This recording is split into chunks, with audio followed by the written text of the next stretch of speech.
Assalamualaikum warahmatullahi wabarakatuh. Perkenalkan, nama saya Latif Muncorjati, NIM 18604042222014, kelas Mazawa 6B. Nah, langsung saja, tema yang saya buat adalah konsep dasar zakat, wakaf, dan investasi syariah. Nah, untuk tujuan pembelajaran, yang pertama memahami konsep dasar zakat, wakaf, dan investasi syariah.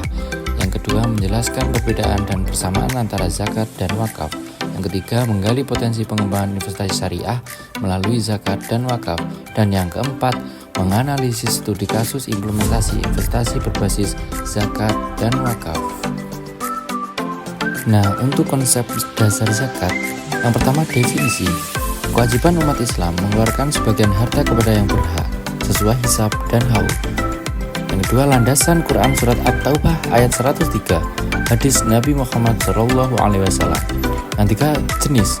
Ada dua, yaitu zakat fitrah dan zakat mal. Zakat mal meliputi emas, perak, perdagangan, pertanian, dan lain-lain. Konsep dasar wakaf. Definisi menahan harta untuk kemaslahatan umum, tidak boleh dijual atau diwariskan. Landasan Quran surat Ali Imran ayat 92, hadis jika manusia mati terputuslah amalnya kecuali tiga. Jenis yang pertama wakaf tunai, yang kedua wakaf benda tidak bergerak, dan yang ketiga wakaf produktif. Nah, untuk tujuannya untuk pemberdayaan umat secara berkelanjutan. Konsep dasar investasi syariah. Definisi investasi yang sesuai prinsip syariah, bebas riba, gharar, maisir, instrumen saham syariah, sukuk, reksadana syariah, properti syariah. Untuk prinsipnya, yang pertama profit and loss sharing, yang kedua keadilan dan transparansi. Nah, untuk tujuannya memberikan keuntungan dunia akhirat, adil dan etis. Integrasi zakat, wakaf, dan investasi. Yang pertama, potensi besar pengembangan dana sosial umat. Yang kedua, zakat ke solusi jangka pendek.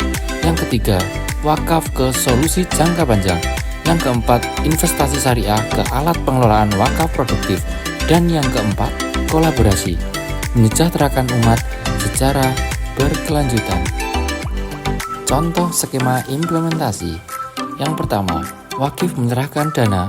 Yang kedua, nazir mengelola melalui instrumen syariah, misalnya suku.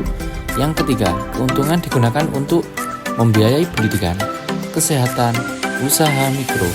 Yang keempat, harta pokok tetap ke manfaat berkelanjutan. Studi kasus wakaf produktif di BWI.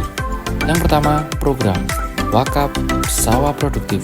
Yang kedua, dikelola untuk pertanian organik. Yang ketiga, keuntungan diberikan ke pesantren dan mustahik. Yang keempat, kolaborasi dengan investor dan petani lokal. Tantangan dan solusi. Tantangan. Yang pertama, kurangnya literasi zakat dan wakaf produktif. Yang kedua, regulasi dan pengawasan belum optimal. Yang ketiga, kurangnya SDM profesional. Solusi. Yang pertama, edukasi dan sosialisasi. Yang kedua, digitalisasi zakat, wakaf. Dan yang ketiga, kolaborasi multisektor pemerintah, Basnas, LSM, dan investor. Kesimpulan. Yang pertama, zakat dan wakaf adalah instrumen penting dalam sistem ekonomi Islam. Yang kedua, investasi syariah menjadi solusi pengelolaan dana wakaf secara produktif. Yang ketiga, implementasi berbasis kolaborasi dapat menciptakan kesejahteraan berkelanjutan. Dan yang keempat, studi kasus menunjukkan potensi besar yang belum tergarap maksimal. Sekian pembahasan pada materi kali ini.